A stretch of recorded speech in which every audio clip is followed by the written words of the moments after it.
How's it going, everybody?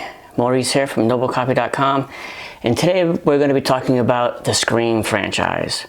Okay, I wanted to do this for a very long time, and I wanted to wait until the Scream 2022 movie came out and see it, and then I can make my full review of all of the Scream movies. So let's do it. Okay, so this is going to be a ranking, right, from the lowest to the highest, the worst to the best. Okay, so there's only 5 of them. So let's just start right off with number 5. The lowest is, in my opinion, Scream 4. Now, this came out in 2011. That's 11 years after Scream 3 in 2000. And this was going to be like some type of a sequel to it, right? Almost like a soft reboot as well, but more definitely of a sequel. And I just felt that the writer, Kevin Williamson, who's a good writer, I felt that his heart just wasn't into this movie. The same witty, fresh dialogue that was in parts 1 and 2, it's there, but it's very diluted. It's definitely not the same. I feel that he didn't really want to do it. I thought Scream 4 was bad because they seemed to focus on the supporting characters, and I think that's bad. I think that's bad because once you get away from the OG3, from the original characters of the franchise, and you gamble on these new characters who no one has seen before, right? So you have 1, 2, 3 of a franchise, and there's a big fan base with them right there, and then you're going to introduce these new characters, and it's like, that's fine and everything like that, you can do it, but I just feel that they kind of focused on it too much in Scream 4, and it suffered because of that. It's because the supporting characters just weren't interesting enough, you know? I mean, it was the same dialogue from the other ones over and over again. It's the same thing with the whole Scream franchise. It's the same damn thing over and over again. They need to stop with Scream 5 now and just let it die, stick a fork in it, and just reboot it again 20 years from now. That's the best thing that they can do. But anyway, back to Scream 4. You know, Sydney writes a book, she comes back to Woodsboro, and you know, all hell breaks loose and someone's after her and all this stuff. And anyway, the spoiler is that it's Jill, the jealous cousin, who wants to steal her survivor fame away from her, which is totally lame and unrealistic, and it didn't make any sense in my book whatsoever. I mean, your cousin is jealous of you, and this is the whole thing, is that she didn't show any signs of being jealous throughout the entire movie. It just came at the end, and it's like, oh, you know, I'm jealous of you, so, you know, let's do this. That didn't make any sense. In order for that to work, Kevin Williamson, who is a good writer, he should have, you know, dropped clues along the way, you know, showing that Jill was such a jealous person. That would have made it more easier for the audience to figure out what the hell is going on. Anyways, to make a very long story short, I thought Scream 4 was terrible. When I reviewed it for this video right now, I had to watch it, and I could barely watch it. I could barely finish the whole damn thing. It was so boring. There's something lacking there. Even though Wes Craven is super talented and he did a great job with Scream 4, I just feel that there was something lacking. There was some type of tension or something missing that wasn't there in Scream 1 and 2. So dead last for me is Scream 4. Okay, coming in at number 4 is Scream 5 or Scream 2022. I watched it yesterday, and I was disappointed with it. I was. I mean, I think that the Scream name is bigger than the actual movies, but I thought Scream 5 was not good. You know, we all waited a long time for I thought the hype for the movie was great. Over the past year or so, there's been, you know, all types of internet chatter about it. In the last few months, there's been trailers and TV spots and everything. So they really did a fantastic job with the hype. You know, A+, kudos for that, good for you. But I thought that the movie sucked. Now, technically, it's a sequel to Scream 4, but it's also a reboot. And there wasn't any humor in it at all. Like, I didn't laugh at all. I didn't laugh, I didn't chuckle, nothing like that. It was nothing. There was no kind of funny shtick to it like there was in Scream 1 and some of Scream 2. Scream 5 was definitely dry. It was more of a drama than it was a horror movie. you know, and I'm sure that's what they were going for, because a certain, you know, OG3 character dies, so it has to be kind of dramatic, which I'm not mad at. I'm not mad at all about that. But it was definitely, it did not feel like a Scream movie. You could tell that Wes Craven did not direct this movie. Okay, and there's nothing wrong with that either. But I just feel that it wasn't interesting enough. It was better than Scream 4, which isn't really saying anything. But Scream 5 was definitely boring. What they do is they try to introduce these new set of characters, just like they did in Scream 4, which was a sequel reboot, just like this, which is a sequel reboot. They try to introduce these two main characters with this ridiculous backstory that's connected to the 1996 film. I mean, it's ridiculous. It's telling a subplot that no one knew about before. So they're treating it like a new movie, but it really makes no sense because nothing was spoken about it before.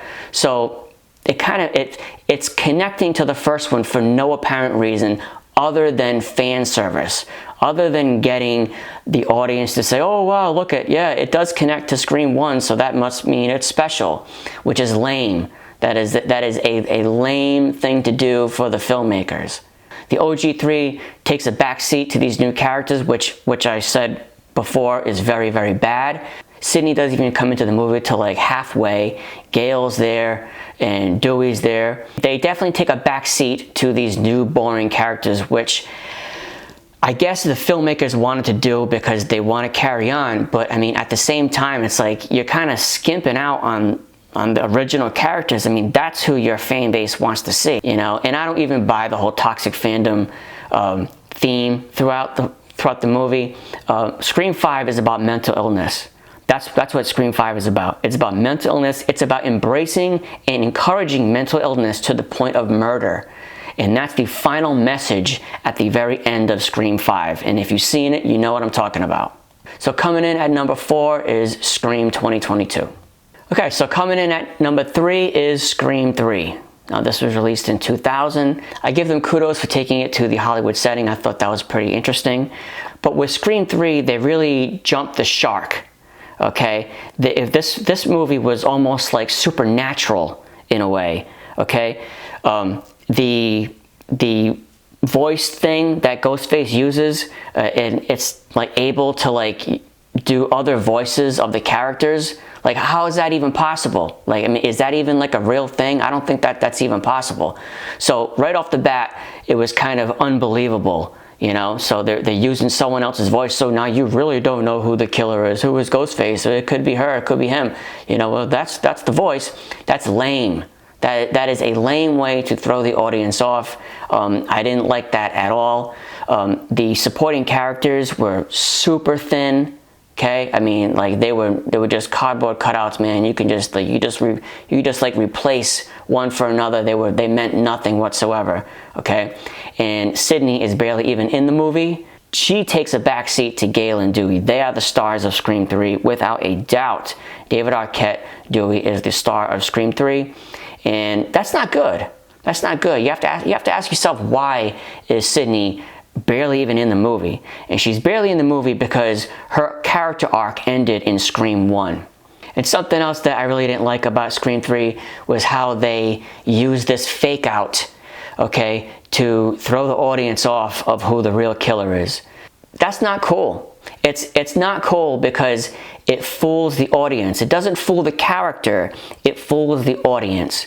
And when you treat the audience like they're a bunch of idiots, that's never good. Like you walk out of the movie theater like, oh well, you know, it's impossible for you to solve the mystery because they fooled you. They said that this one character was dead and then they're not dead. I'm sorry, but that is not good storytelling whatsoever. That is a bad move on the writers. That is fooling you as a person who is trying to solve the mystery. That's not cool. Something else is that Scream 2 and Scream 3, especially Scream 3, it's very plot driven, okay? It's not character driven anymore like Scream 1 was. Scream 1 was a successful merge of character and plot driven narrative, whereas Scream 3 is just pure plot driven. And when it's pure plot driven like that, it's going to get boring. it's going to get boring because the characters just go from A to B to C to D, da da da, and it's just boring, and it's cliche. It had its moments. There was some kind of funny meta commentary going on here and there, but it was definitely the weakest out of the first trilogy. So coming in at number 3 is Scream 3. Okay, so coming in at number 2 is Scream 2. Now, Scream 2 is the last one, in my opinion, to have that special, fresh aura about it that the writer Kevin Williamson makes. The other ones, they weren't there, okay? But Scream 2 does a pretty good job. It's not as good as Scream 1, but it is still special with the dialogue. He's at his zenith at this point. Now, it's just a copycat killer, right? So, which is expected in sequels, I guess, so which is lame and cliche, and Mickey's motive about using the films and da-da-da, lame. The only personal connection in Scream 2 comes at the very end, which is the big reveal, which is Billy's mother, right? And that's not even really a good reveal because there was no mention of her whatsoever throughout the entire film, Billy's mother. You know what I mean? No one even mentioned her. It was just, she was just some like random journalist that was just around the college or whatever. You know what I mean? And then when she shows up at the end, she's like, oh, I'm Billy's mother and this is like revenge. It's like, again, from a storytelling standpoint, man, that's not cool because it was never mentioned before. It's like you could just put anybody in that situation and say that they're out for revenge. It's like that's not good enough. That's not good enough at all. One thing about these Scream movies, especially with Scream 1 and Scream 2, is that they're very good at the murder mystery. They really know how to make these characters look suspicious. So I'll definitely give them credit for that. This is just a very plot-driven, semi-character-driven movie, but it's more plot-driven too. And I think that they could have done better if they had more time. I know that there was rewrites and script leaks and stuff like that, so that kind of makes a difference, I understand. But still, they could have done better with the killer reveal at the end. And I think that all of these sequels are, far inferior to the first one. But I thought Scream 2, I guess you could say, is the best of the sequels.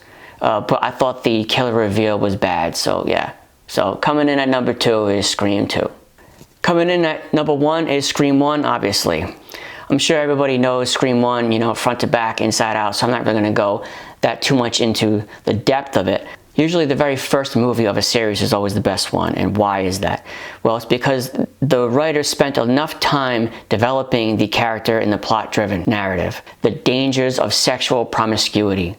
That's what Scream 1 is about, and how it affects everybody else.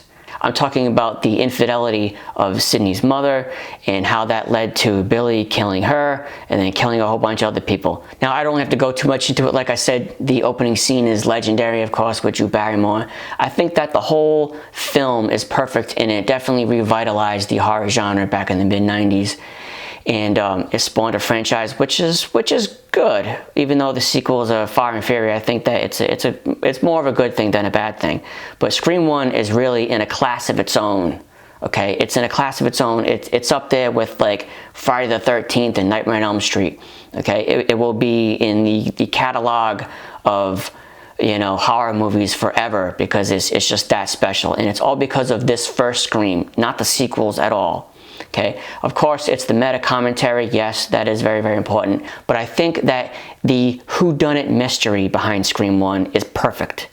I think it's absolutely the best that I've ever seen, and it keeps you guessing. I can remember watching it in the movie theater back in 1996, and when they revealed themselves, Billy and Stu, as the killers at the end, I was just blown away. I was like, wow, there's 2 of them. Like I did not get that at all. I did not suspect them. And then when you go back and you see the clues and stuff like that, it's like, okay, yeah, they were. But the first Scream did a fantastic job at hiding those clues. So those clues, right, they were there throughout the entire movie. It's just up to the audience to see them.